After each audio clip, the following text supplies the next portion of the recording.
क्या करूं क्या ना करूं ये आपदा हर बार है। क्या करूं क्या ना करूं ये आपदा हर बार है। एक तरफ है घर मेरा, एक तरफ गुरु का द्वार है। एक तरफ है घर मेरा, एक तरफ गुरु का द्वार है। क्या करूं क्या ना करूं ये आपदा हर बार है। एक तरफ है घर मेरा, एक तरफ गुरु का द्वार है। एक तरफ है घर मेरा, एक तरफ गुरु का द्वार है। घर में मेरे हैं पिता माता है बंधु और सखा। घर में मेरे हैं पिता माता है बंधु और सखा। पर गुरु के चरण में ही जी मेरा हर बार है। एक तरफ है घर मेरा, एक तरफ गुरु का द्वार है। एक तरफ है घर मेरा, एक तरफ गुरु का द्वार है। क्या करूं क्या ना करूं ये आपदा हर बार है। एक तरफ है घर मेरा, एक तरफ गुरु का द्वार है। जी करे मेरा यहीं पर मैं जीऊं यहीं मरूं। जी करे मेरा यहीं पर मैं जीऊं यहीं मरूं। माँ के आंसू पर बुलाते कैसी ये मझदार है। एक तरफ है घर मेरा, एक तरफ गुरु का द्वार है। एक तरफ है घर मेरा, एक तरफ गुरु का द्वार है। क्या करूं क्या ना करूं ये आपदा हर बार है। एक तरफ है घर मेरा, एक तरफ गुरु का द्वार है। कहे कबीर मूढ़ मत क्यों है तू यूं उलझा रहा। कहे कबीर मूढ़ मत क्यों है तू यूं उलझा रहा। जब गुरु है तेरे संग तब क्या है घर क्या बार है। एक तरफ हर तरफ गुरु का ही घर, हर तरफ गुरु का द्वार है। हर तरफ गुरु का ही घर, हर तरफ गुरु का द्वार है। क्या करूं क्या ना करूं ये आपदा हर बार है। हर तरफ गुरु का ही घर, हर तरफ गुरु का द्वार है। हर तरफ गुरु का ही घर, हर तरफ गुरु का द्वार है।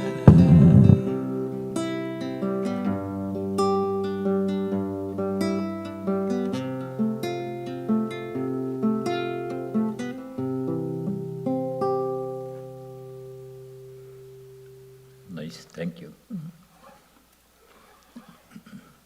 Thanks.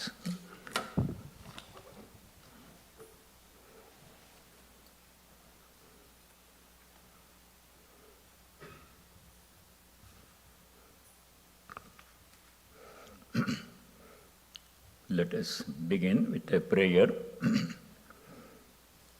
This is a Shanti mantra, peace chant from the Upanishads.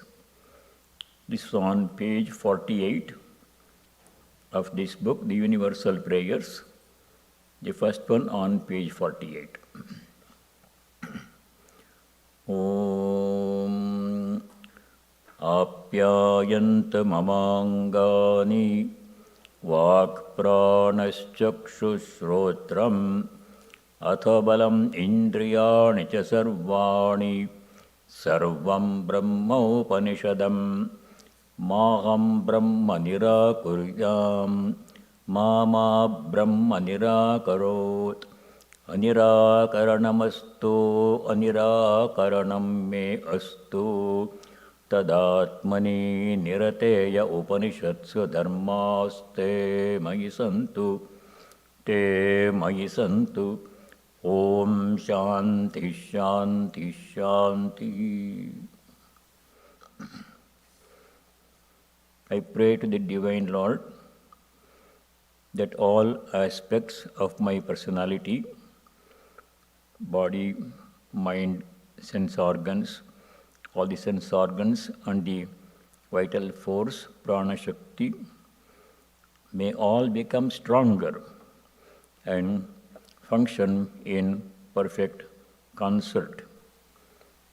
Everything that is visible to the mind through the sense organs, this whole creation is nothing other than Brahman, the ultimate reality described in the Upanishads. May I not deny this truth. May there be no denial of this truth. This has been verified and experienced directly by numerous sages over centuries and millennia. May I start with this truth as a hypothesis and proceed with dispatch to experience this truth in my life, in this very life. As I am engaged in that effort to experience the truth, all the virtues described in the Upanishads, may all those virtues come to me and reside in me. Virtues such as truthfulness, straightforwardness, purity and strength described in the Upanishads, may all those virtues come to me and reside in me. Om peace, may there be peace and joy in our hearts, Adhyatmika Shanti. May there be peace and harmony amongst all beings, Adi Bhautika Shanti. And may there be peace everywhere in nature, Adi Daivika Shanti. Good morning. Let us continue our study of the teachings of Ashtavakra. Last time we began this first verse of this book, Ashtavakra Samhita. This Ashtavakra Samhita is a treatise on Advaita Vedanta in the form of conversation between two Brahmajnanis. Very interesting conversation, Janaka and Ashtavakra. Janaka was a king, also a Brahmajnani, also great scholar of Vedanta.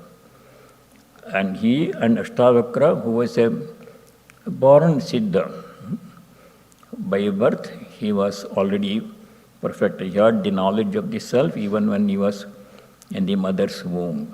That story part we saw last time. So the conversation begins with a question from Janaka, the king. Janaka asks three questions of Ashtavakra. The first question was, how can self-knowledge be acquired? How can one attain liberation? And how is renunciation to be practiced? Three questions in one couplet. So, katham jnanam avapnoti. Jnanam, knowledge here means self-knowledge. How can one attain self-knowledge? Katham muktir bhavishyati. Mukti means liberation. Liberation from all limitations and the cycle of birth and death. Liberation from the ignorance and attaining enlightenment, self-knowledge of one's divine nature. How can it happen? Third one was vairagyam katham prapnoti. How can one practice vairagyam, renunciation, which is necessary for self-knowledge. In response to these three questions of Janaka, Ashtavakra answers this question in the remaining part of this first chapter. And his Ashtavakra's answer begins with a set of 6 instructions, what is to be done to achieve liberation, and how to acquire self-knowledge, what to do, and how to practice renunciation. In answer to these 3 questions, Ashtavakra, in the second verse of this book, gives a set of 6 instructions. One instruction is what not to do. And the remaining 5 instructions are what to do. Things that should not be done to acquire self-knowledge, etc., and things that have to be done to acquire self-knowledge, liberation, and vairagya. So we did the first part of this Ashtavakra's answer last time. Ashtavakra's first part of the answer, his answer was, if you wish to have liberation, for Janaka, if you wish to have liberation, the first thing you have to do is to give up attachment to all sense objects. You may have minimum possessions. We cannot live without sense objects. Our body itself is a sense object. Our mind itself is a sense object. Because any object that is different from the self, anything that I have is an object. Anything that can be objectified and thought about as being separate from me is an object, sense object. So contact with sense objects is inevitable. But though we can have contact with those which are essential, we should still be inwardly detached from the sense object, no attachment at all. You can deal with them, have them, use them, but no attachment. No attachments, not owning them, not identifying oneself with them, not expecting to get any pleasure or benefit from them. And when they depart, as they necessarily have to, be ready for the separation. So that's what Ashtavakra's first answer was. Mukti michhyasi chet tata vishayan vishavatyaja. First statement of Ashtavakra in response to Janaka's question. Tata means, oh dear friend, dear person, dear son. They use the word tata to express endearment in addressing somebody. Mukti michyasi chet, if you wish to achieve liberation, then first thing you have to do is, it's a difficult instruction to follow, but he says, Vishayan vishavatyaja. Vishaya means all sense objects. Tyaja means give them up. Either those that can be physically given up have to be given up, and those that have to be kept and dealt with, they can be kept but with inward detachment. How? Shun them, he says. Shun them as if it were poison, as if they were poison. Visha means poison. A very strong statement Ashtavakra makes. Vishayan vishavatyaja. First thing for an aspirant of liberation to do is to give up sense objects and all attachment to all sense objects. That itself is a very difficult instruction, tall order for most spiritual seekers like us to follow, but that is the first instruction. This instruction that Ashtavakra gives, this conversation between Ashtavakra and Janaka in this book, is not a primer on Vedanta. It is an advanced textbook. In Sri Ramakrishna had only Swami Vivekananda study this book behind closed doors. He did not ask any of the other 15 monastic disciples to study Ashtavakra Samhita.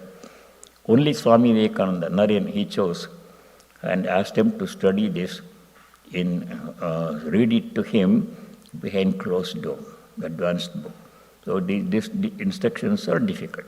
Now today we shall try to study the remaining 5 instructions that Ashtavakra gives. 5 things to do. 1 thing not to do, not to have any contact, association, or attachment to sense objects. 1. that we studied last time. The second instruction consists of 5 things to do. The first one of them is Kshama, and then Kshama, Arjava, Daya, Tosha, Satyam. 5 things to do. What are they? Kshama means forgiveness or forbearance. Daya means compassion. Kshama, Arjava, straightforwardness, being transparent. Arjava. Third one is Daya, compassion. Kshama, Daya, Arjava. Then Tosha means contentment. And fifth one is Dosha, Satyam, truthfulness. These 5 things we shall try to study today. First thing is Kshama. Kshama means, the word Kshama has 2 meanings. One meaning is forgiveness. In the commentary on this verse, Shankara has given, not in this book, in the Gita, describing Kshama, Shankara says, Akrishtasya taditasya va avikrita chittata. Somebody gives us trouble. Somebody beats me or gives trouble in some other way. Then my mind should remain absolutely unperturbed. Akrishtasya tadita. Tadita means one who is beaten up by others. Avikrita chittata. Vikara means transformation, change of the mind, mental state, becoming angry, upset, sad. Chitta means mind. One should remain absolutely calm as if nothing has happened. It's very difficult to practice that one. We shall see what can we do about that one. We can't do all of this literally 100%, but we shall see how we can practice these things. In this connection, I remember an episode, how one can remain totally unperturbed if he is physically beaten by people. Actually, 2 episodes. There was a great Avadhuta in the state of Maharashtra, in a town called Shegaon.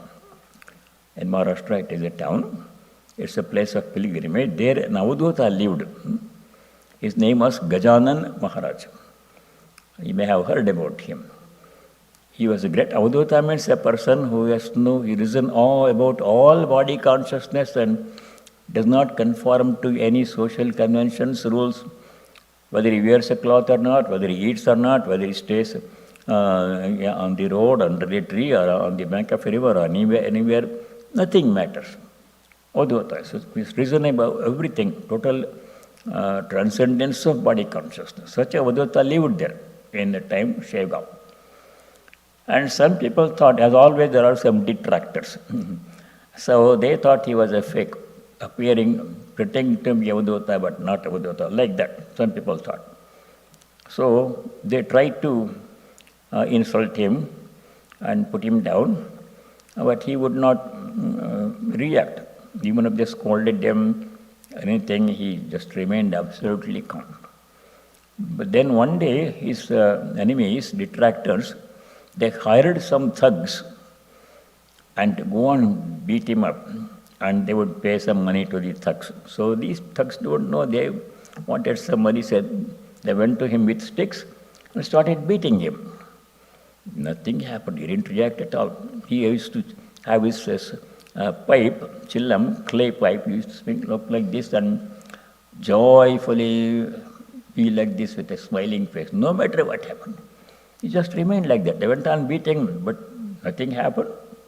They kept quiet and joyfully smiling there, and they became tired and the sticks broke. Then they realized this is not an ordinary person. They bowed down to him and went away. In this way, no matter what happens, being insulted or being beaten or cheated, person of that highest caliber who is absorbed in self-knowledge, totally transcending body consciousness, nothing bothers such a person. So that is what we have to try to do, Kshama. This very difficult instruction, but we will see how we can practice in a limited way in our own lives. The other instance I remember of this Kshama, forgiveness, forbearance being practiced was in the case of Bhagavan Ramana Maharshi in Tiruvannamalai in South India. He used to live. Many of you know about him. And he used to live in a cave on the top of the hill with no possessions. But after some time, some devotees came, his mother came, some devotees came first, and they started living in a small building at the base of this hill. There was no possession, no money, no property, nothing. They would, whatever food came, they would eat and spend their time in thinking about God and the self.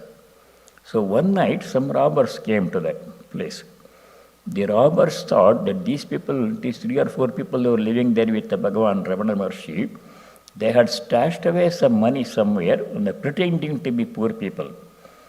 But they have kept some money here in the ashrama. So they robbers thought. So they went and demanded money. These Ramana Maharshi disciples say, we don't have any money. What we have is a few rags and pots and pans. You are welcome to take them. You don't have anything else. But the robbers didn't believe. They thought these people had hidden some money somewhere. So there was no money. So they started beating the disciples and Ramana Maharshi also. So with a stick they beat Ramana Maharshi on one side and he showed the other side. Whosoever shall smite thee on the right cheek, show him thy left. Lord Jesus Christ has said. That's what they literally did. And the disciples wanted to call the police. Ramana Maharshi said, no, don't call anybody. So the robbers realized there is nothing there, so they went away. But can we do that one? Can we be like Gajanan Maharaj? Can we be like Ramana Maharshi? No, the answer is no. We have to react. People like us who have body consciousness, we are not avadhutas, we are not at the high state of conscious self-awareness. We have to react sometimes when necessary. So the 3 things have to be done. How to practice kshama, forgiveness, forbearance in our lives. Forbearance means whatever problem comes of any kind, one has to have the strength to bear it calmly without complaining. In the Viveka Chudamani, there is a very nice verse. Viveka Chudamani, some of you studied with Swami A, verse number 24. There Shankaracharya describes this forbearance, kshama, in this way. He says, whatever problem comes of any kind in life, as they necessarily do, one has to bear the suffering calmly, without retaliation, without complaining, without lamentation. Calmly, not grudgingly. Oh, I have to bear with this, not like that. Calmly, without retaliation, without complaining, lamentation. Sahanam sarva dukkhanam apratikara purvakam chinta vilapa rahitam Satitiksha nigadyate sarva dukkhanam sahanam. Forbearing all dukkha, all suffering of whatever kind. How? Apratikara purvakam. Pratikara means retaliation, taking revenge. No taking revenge. Bear it calmly. Apratikara purvakam. And then 2 more things. Chinta vilapa rahitam. Chinta means brooding. Brooding about the past, what happened, all the problems that I went through from the beginning, as long as I can remember, all the problems, always thinking about them, why did it happen to me. Brooding about the future, anxiety. Oh, this may happen, that may happen, this problem may come, like this one. That should not be done. Chinta rahitam, vilapa rahitam. Vilapa means lamentation. All that somebody has to do is to say, how are you? Which is normal courtesy. They don't really mean that you should recall all the, state all the problems. Then that person starts describing all the problems he or she has. What problems he had, now what is the problem now, what may come. And that should not be, that is lamentation. That should not be done. Calmly, you can one can unburden oneself with 1 or 2 close friends and they will comfort and give some suggestions. That's okay, allowed, but not always lamenting about one's problem. Chinta vilaparahisam sa titiksha nigadyate. The discipline It's called titiksha, forbearance. Now, for people like us, we are not like Ramana Maharshi or Gajanan or what we should do, how we should deal with the sufferings in our life. Three things can be done. First thing is to anticipate problems and suffering and take preventive measures, if possible. Sometimes it's not possible to do anything to prevent. Things will happen. For example, how much difficulty Holy Mother Sri Sarada Devi had when she was living in Lakshineshwar, that Nahabat, small room, 8 feet. In the small room, she has her whole life. The same place where she had to cook and clean and sleep and receive visitors and everything. So there was no bathroom and there was no water. Water had to be brought from the river. There was no flowing water, no bathroom. For a person, especially for a woman, without bathroom it's very difficult. And she has to, before people started coming to the temple, before that she had to finish all her morning duties, ablutions. And during the day she would not come out. Men devotees were coming, disciples were coming to see Ramakrishna, people are visiting temple, Kali temple. So out of modesty she would not come out, stay in the small room. That was so difficult for a person to stay like that, for a woman. No privacy at all. And then once what happened, she had diarrhea. Can you imagine the problem, the discomfort? A lady has diarrhea, there's no bathroom during the day. Every few minutes she has to go. So much problem. There's nothing that she could do. There's no recourse. So fortunately, most of us are not in that dire situation, generally. We have reasonable facilities in our life. So first thing is to take preventive measures. How to take preventive measures? What preventive measures? There is the fear of possibility of becoming sick. So to prevent becoming sick, we have to follow the rules of health.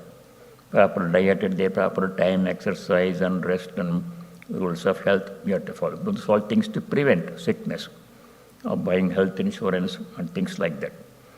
Property, home insurance, fire insurance, car insurance, these are to prevent problems that may come. Sometimes, no matter how many preventive measures we can take, there are limits to how much we can do. Still problems come. Though we have health insurance and follow all the health rules, we still become sick. Then what to do? Second step we have to take is to take remedial measures. The problem has come in spite of having taken preventive measures. So see what remedy can be done. Whatever remedy is possible, we have to take. If sickness, we go to physician, doctor, with a attitude of devotion. God himself has come in the form of the doctor. We should have that attitude. When you go to a doctor, Vaidyo Narayano Harihi. There's a famous statement. Lord himself comes in the form of the doctor. So whatever treatment, it may cure the problem, it may help, or partially it can be solved, or some new problem may come in spite of taking all available remedial measures. Then still problems are there. Then what to do? Whatever cannot be cured or prevented has to be endured. Then practice titiksha, forbearance. That's when you have to practice titiksha. Before doing the preventive remedial measures, we should not simply keep quiet and say, all God's will, what can I do? No, we have been given the ability to take preventive remedial measures. We have to use all of that we can do. On top of that, we cannot prevent or remedy. Then we have to say, I've done my best. These problems persist, I have to bear them. How to bear them? Calmly, without brooding, without lamenting, without taking revenge. That is kshama, how we can practice forbearance in our lives. This ability to forbear suffering, women have more of this than men. This is what Sri Krishna says in the Gita. In the Gita, 10th chapter, verse number 34, Bhagavan says women have some qualities more than men have. Their ability to bear pain, they have much more ability to. Forbearance they have. No matter how much pain comes, they can bear that one. So Sri Krishna says, Kirti Shrir Vakchanarinam Smritir Meda Dhriti Kshama. 6 qualities are more manifest in women. One of them is Kirti. Kirti means fame, not that they aspire for fame, but they will become well known because of their accomplishments, deserved fame. Shri means wealth. Wealth, not only physical, material wealth, but wealth of knowledge, wealth of forbearance, virtues. Vak, ability to express, very articulate. Women have that ability to express things, ideas very clearly, in a very articulate, effective manner. Then Smriti, their ability to remember things. Smriti means recollection, ability to remember, memory, very sharp. Smriti, Medha, intellect. Medha, they are very intelligent, more intelligent. Medha, Dhriti means ability to forbear, steadiness, forbearance. They remain unperturbed, they have more bearing capacity. These are special qualities of women. So Kshama is that quality, a divine quality. Sri Krishna calls this forbearance as a divine quality in the 16th chapter of the Bhagavad Gita. Then we talked about. So an ordinary householder must take preventive measures, remedial measures, and then forbear. Preventive measures include safety. You have to protect our house, property, ourselves. For this, we have to install all kind of security systems. Ramana Maharshi had no security system. Gadan Maharaj had no security system. Open, they live in the open in a cave. What is there to lose? Nothing to lose, no property to protect, no family to take care of. They're totally free people. We cannot be like that.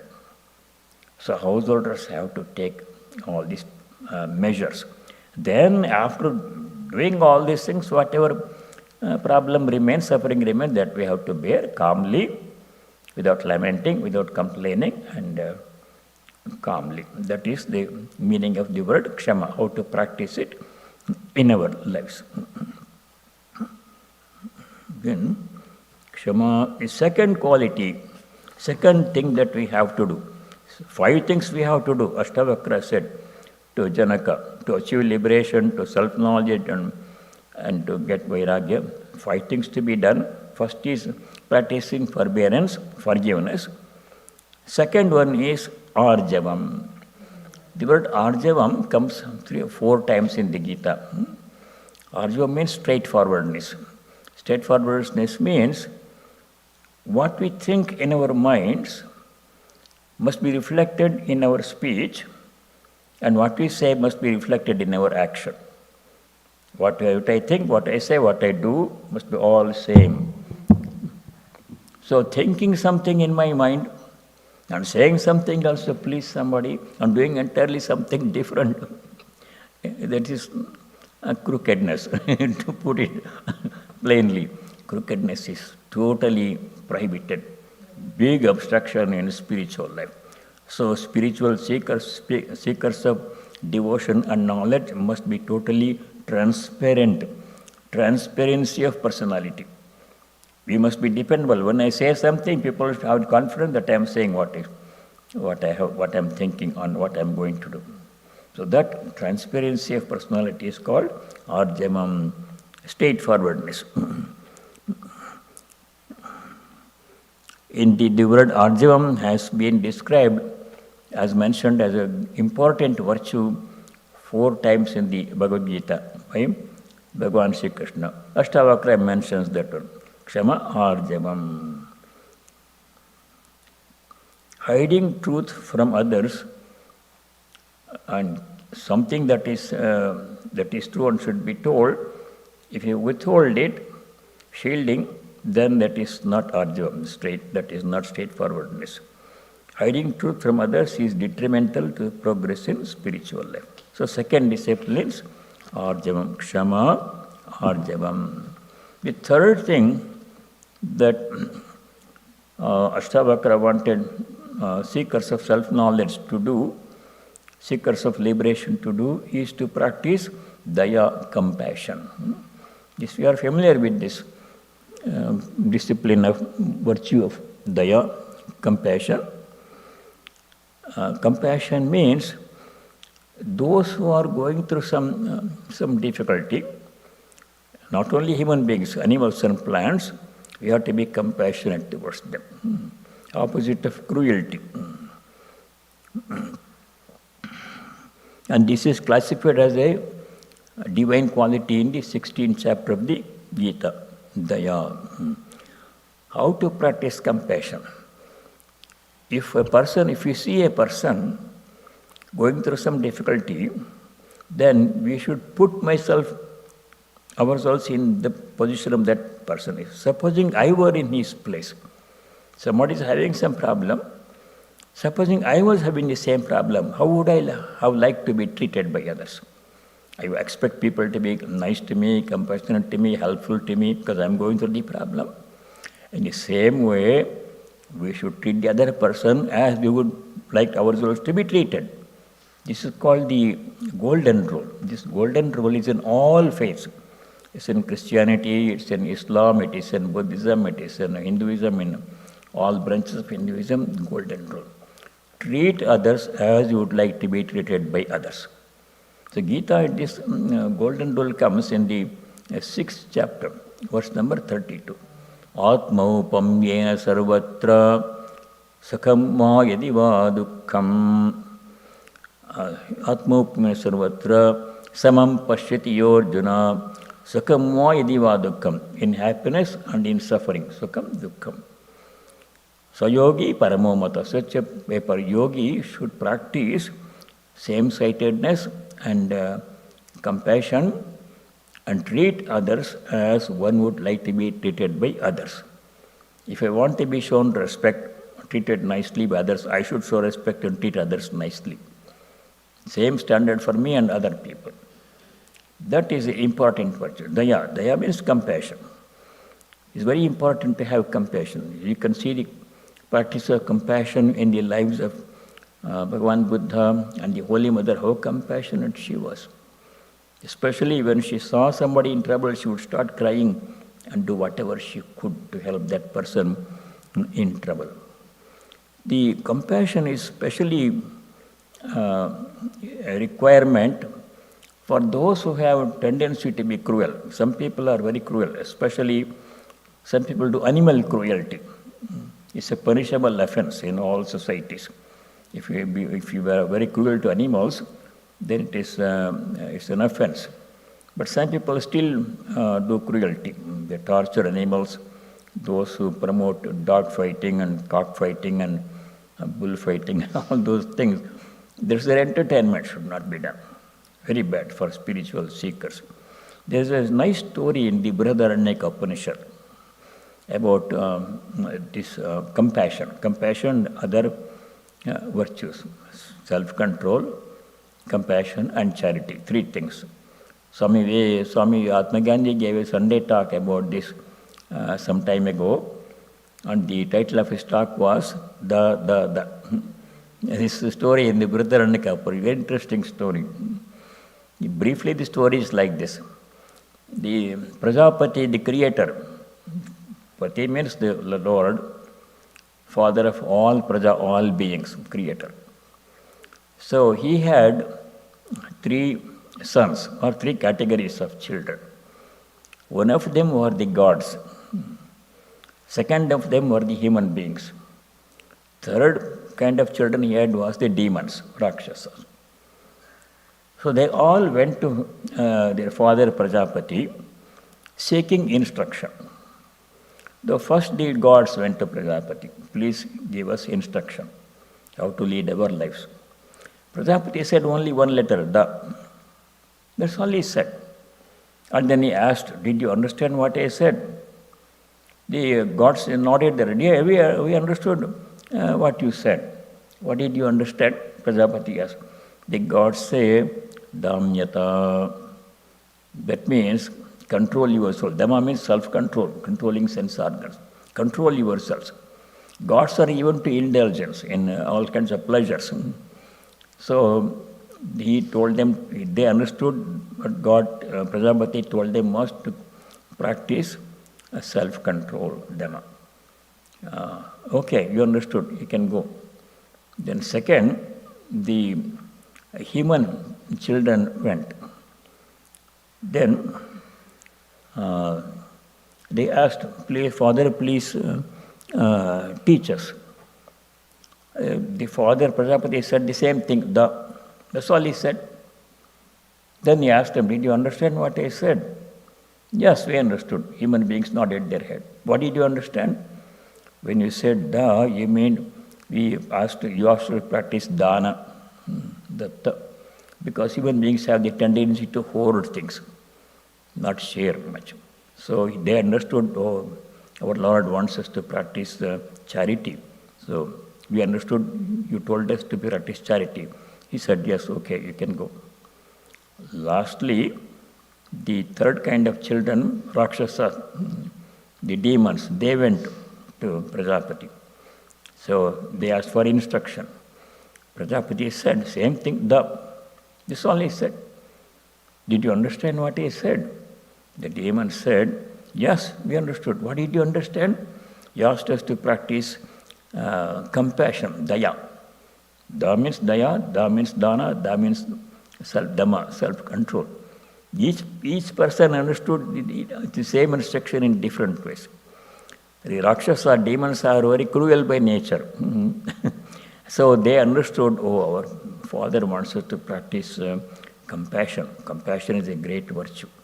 So like this, these are the virtues. Among them, Ashtavakra says, practice of compassion.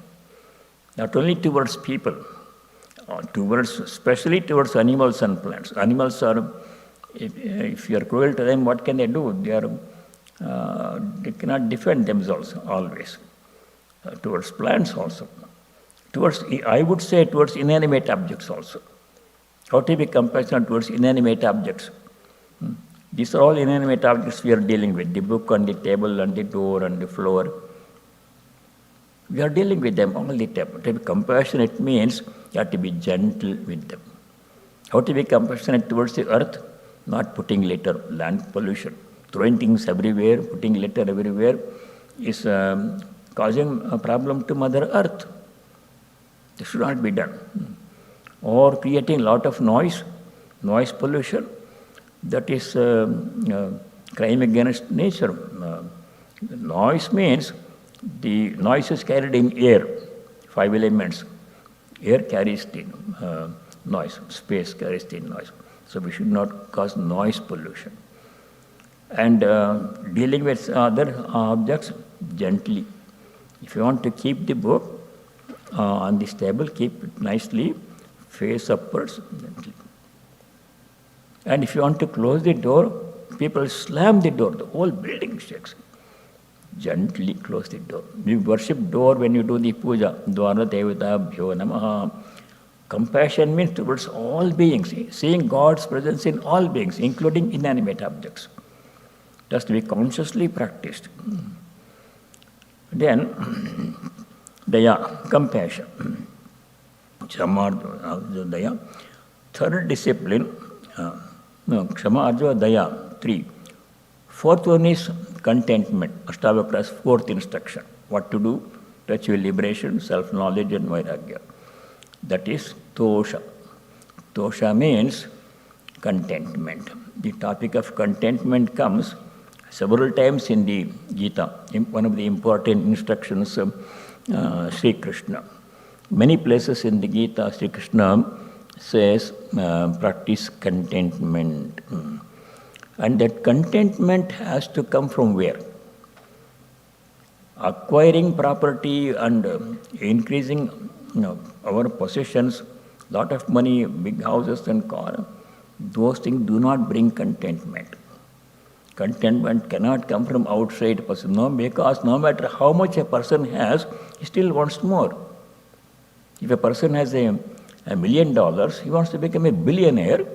And if he becomes a billionaire, he wants to become a multi-billionaire because somebody has more money than him. Contentment does not come by increasing our possessions. Contentment has to come from within. This wisdom that little boy Nachiketa had in the Kathopanishad, you have heard of Nachiketa's story. When Yama offered him all kinds of things, benefits, enjoyment, Yama offered Nachiketa, little boy was asking for self-knowledge, but Yama didn't want to give right away, he wanted to test. So Yama offers him, I will make you a king, I will give you a large kingdom, as large a kingdom as you want you can have, and I will give a queen and horses and chariots and treasury, money, wealth, dance, music, everything I will give. I can enjoy it as long as you want. Long life I will give. Take all these things, don't worry about self-knowledge. Nachiketa said, no, sir. A little boy having that kind of vairagya and firm determination and viveka, very moving story in the Kathopanishad. Nachiketa says, Navittena tarpaniyo manushyaha. 2-3 things Nachiketa says to Yama when all these things are offered to him. He says, a man cannot find contentment no matter how much money and other possessions you give. He still has greed. Greed can kill a person. So I don't want these things. I want self-knowledge. And the other thing Nachiketa says, all these things you are offering, kingdom and queen and horses and chariots and all these things, they are temporary, they go away. Separation will come. How long can I keep the kingdom? How long can the queen with me? Either she will leave or I have to leave king. These are all possessions and associations are temporary. Nothing is permanent. I don't want all these things. Nachiketa says. And then he says, these objects of enjoyment, we can't enjoy for a long time. Sarvendriyanam jarayanti tejaha. Indriya means sense organs. If we indulge in sensory pleasures, a time will come quickly when the sense organs lose their ability to enjoy. That is known from experience. Supposing a person likes to eat good food, so he goes on eating all the pizza and cheesecake and chocolate and sweets and everything. For how long can this be done? Soon the body will lose the ability to enjoy all those food. Same thing about other possessions. So they are not permanent. I don't want these things. And he says one more thing. Look at the temerity and courage of this young little boy facing the Lord of Death, Yama. Keep all these things for yourself. Taveva Vahas, Tavanritya Gite, all the chariots and dances and music, keep it for yourself. I don't want any of these things. Give me self-knowledge. So that is, contentment has to come from within, not from possessions outside. If a person increases his possession, that is not satisfied. You still have greed. Some time ago, I talked about a short story written by Tolstoy. This short story is called, title of the story is, How Much Land a Man Needs. That's the title of the story. The story was in my high school textbook, 1949 I read. That's the only thing I remember from those days. In short, the story is a story of a farmer who had some land, and you should have been content like other farmers in the village. No, he wanted to have more land. He went on acquiring more land. No matter how much land he acquired, still there was greed to acquire more land. He sacrificed everything, sacrificed his family, didn't care for his health. More land, want to acquire. So finally, he acquired all the land in the village, became the biggest land. Still he was greedy for more land. So then somebody told him, you go to some area there in the northern part of Russia where he was living, then the land is free. You can acquire as much land as you want with no prices there. Oh, he went there, giving up everything, family and everything. He went seeking that land. As much land as you want, I can get for free. Yes, you can get. So he went there, abandoning everything, and he met with the chief of that area, And this man asked him, farmer, I want some land. How much land do you want? A lot land. Then the chief said, here, see, land is free. You don't charge any money for land. As much land as you can use, you can have, mark your territory, and that's yours. No money. This man became, I can get a lot of land. So the condition was, the chief put a condition. At sunrise in the morning, you start from this area. I'm telling the story of greed, how greed can kill a person. You start with, at this point, a starting point, the chief said, and walk as much land as you can cover, you can come back to the same point, that land is yours. But you have to come back before sunset. So this man became very happy, I can cover a lot of land. He started running at sunrise. Didn't take any break for lunch or didn't stop for drinking water and kept on running. Whole day he ran. And afternoon he was looking at the sun. Sun is coming down in the horizon. I should reach the same point before sunset. And 4 o'clock, 5 o'clock, he has not stopped for anything. Exhausted, still he is running to reach that point of starting. The sun is almost at the horizon, almost about to go below the horizon. At that point, he reached that point, that starting point. Chief was waiting there with other villagers. When he reached there, he totally exhausted, he died. So much he had run, whole day, not drinking water, not stopping for rest. Then the chief and the villagers who were there, he told them, dig a grave and bury him. They dug a grave and buried him. The chief said, this is all the land he really needed. 6 feet by 3 feet. That's all land we need. How much land do we need? The greed can really kill. A greedy person can never be happy. So, this contentment practice is a very important virtue for spiritual seekers, for everybody in general, especially for spiritual seekers. This is extolled in many places in the Gita. For example, in the 12th chapter, describing the qualities of a devotee of God. What virtues should a devotee have? Bhagavan Sri Krishna says, Tulaninda satirmoni santushto yena kena 12:19. Santushta means contented, remaining contented. Yena kena chid, whatever is there. God has given me this much, with this I am happy. With this I can be happy.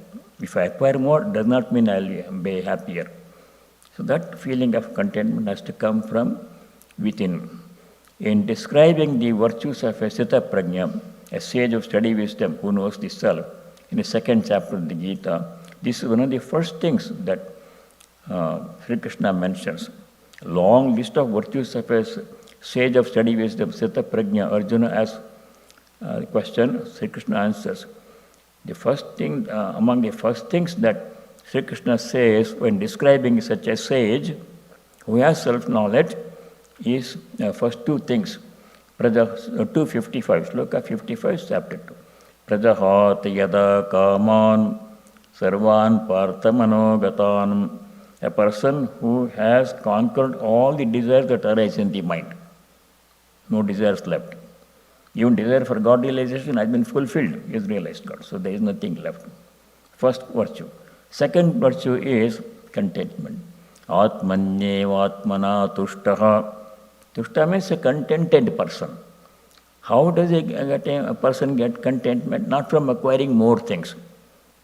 Acquisition of more things does not necessarily bring contentment. Contentment has to come from within. Atmani eva atmana tushta. Being content, totally content in the self, within the self. Where can you get more contentment than the Atman within him, divine presence within him? There is no other thing that can give us more contentment than the self, than the divine presence within us. So that is the virtue of contentment. So, Kshama, Arjava, Daya, Tosha. These 4 things we have studied. Last one is Satyam. 5 things to do. Last one is Satyam, is truthfulness. Truthfulness itself is a very big topic. It is highly extolled in all the many of the Upanishads. Truthfulness is Brahman. Satyam Jnanam Anantam Brahma. Petri Upanishad says Swami Turyananda made this statement very famous by saying this at the last moment of his life. What is Brahman? Satyam, truthfulness. Jnanam, absolute truth is Brahman, ultimate reality. Jnanam, pure knowledge is consciousness is Brahman. Anantam, infinite is Brahman. That's in there. Like that, many statements are there. In the Taittiriya Upanishad, there was a story of a Gurukulam, a forest hermitage where students stay in the teacher's home, boys, and the teacher takes care of them, teacher's wife takes care of them, and they get the lessons every day and they do some chores. And after finish their studies, after staying there for 8 years, 10 years, 12 years, some people stay longer. At the end, when they are ready to go back home, to their own home, to pursue their life, then at the last class, the teacher gives a set of instructions, valedictory instructions. Among them, the first instruction that a teacher gives to the departing students who are ready to begin their life after finishing studentship. The first instruction is practice truthfulness. Satyam vada, most important instruction for any person to practice in life. Householders, sannyasis, students, anybody. Sri Ramakrishna says even business people who conduct business, they have to practice truthfulness. That's the main thing. Satyam vada. Satyanna pramaditavyam. Satyameva jayate naanritam. Mundaka Upanishad says. Truth alone triumphs, not untruth. Falsehood may bring some temporary advantage for some time in the short term, but in the long run it is ruins a person. Truthfulness alone triumphs. Satyameva jayate naanritam. Many statements are there in the Upanishads and other scriptures. So I'll conclude with Sri Ramakrishna's instruction on truthfulness.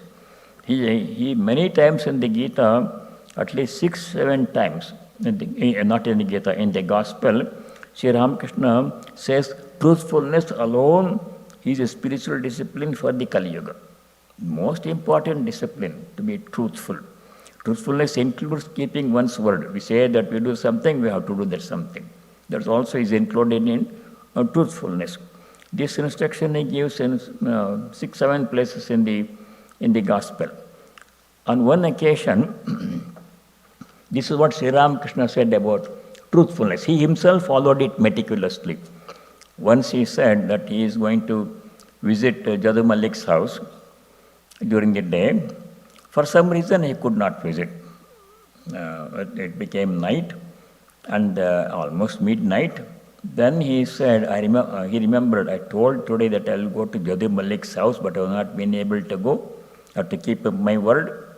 So what he did, just before midnight, he went to Jadu Malik's house property, named Dakshineshwar, and put one step in the Jadu Malik's property and said and declared, I have come to Jadu Malik's property. I have entered his property. Then he went back, literally keeping his word. So in the Gospel, I'm going to read a short passage before I conclude.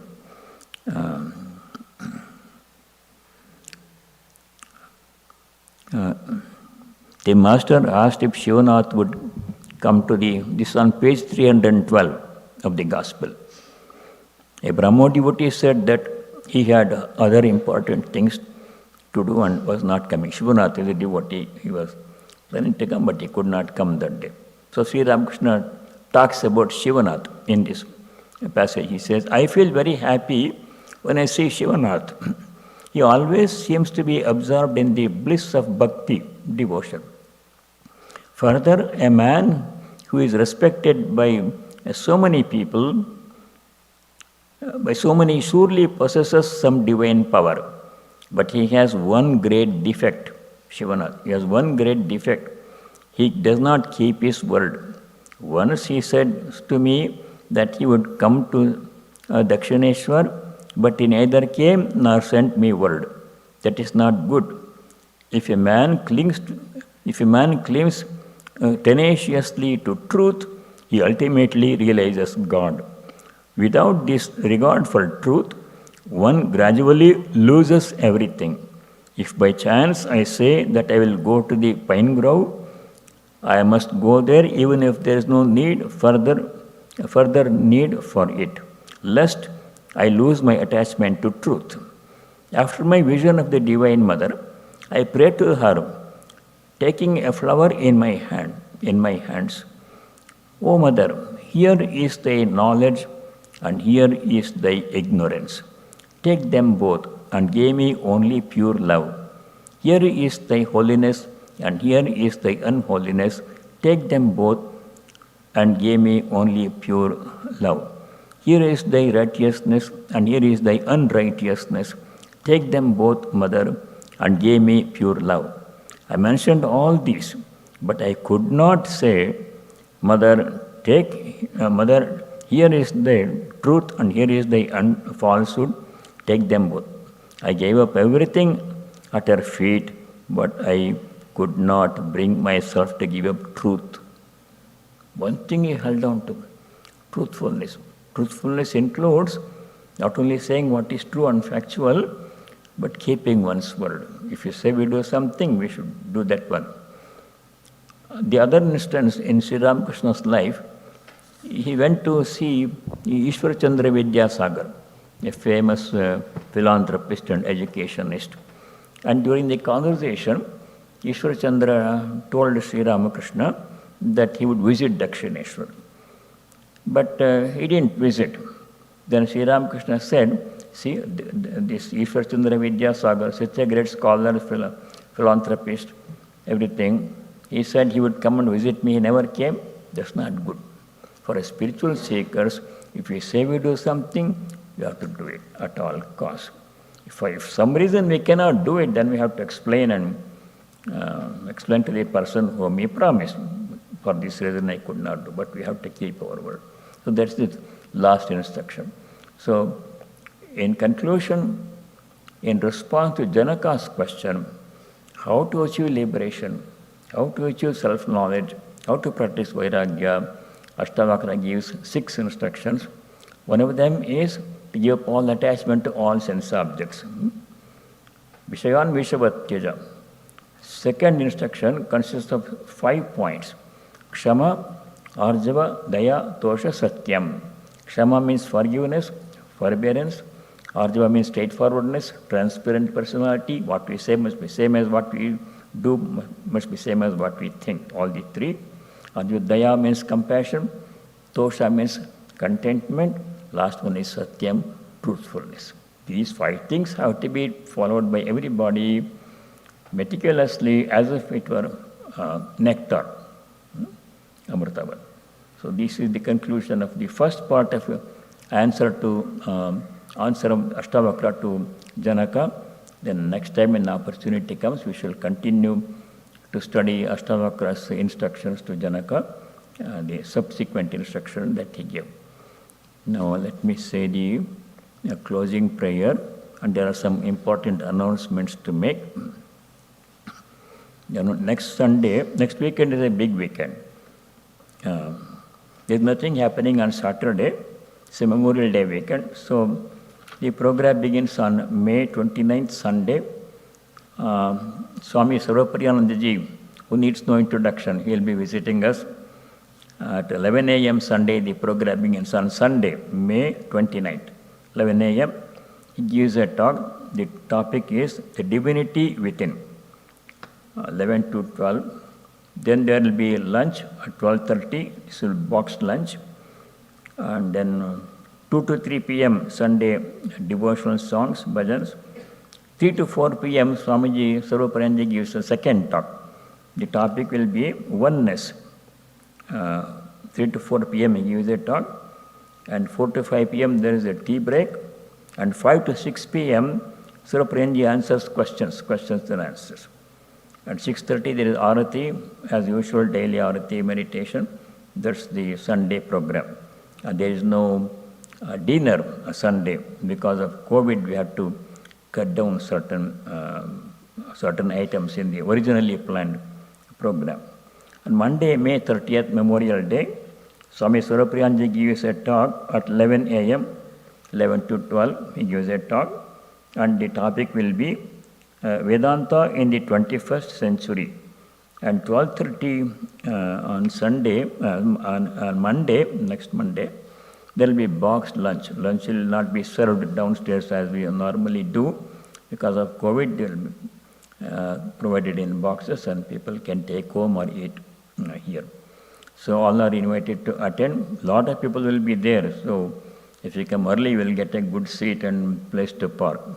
So many people are calling us from all over the place. They are going to come. And the parking will be tight. You are all welcome to attend, but make sure you all wear masks. A lot of people will be there. We request all of you to wear masks when you are here, and you should be vaccinated. And that is next week's program. All other programs, our weekly programs will continue as usual. All the classes will continue. So please come and participate as much as possible. Now let me say the closing prayer.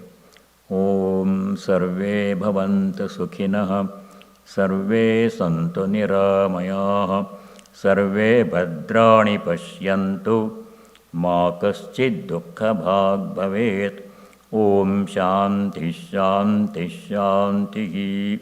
Om, may all be happy, may all be free from ill health and other problems. May all realize and practice what is noble and auspicious. May no one be subject to misery. Om, peace. May there be peace and joy in our hearts. May there be peace and harmony amongst all beings. And may there be peace everywhere in nature. Hari Om Tat Sat. Sarvam Sri Ramakrishna Arpanamastu. Thank you all for coming. Stay well. And see you next week. All the programs are given in detail in our website, vedantadc.org. Then you can find all the details. Good.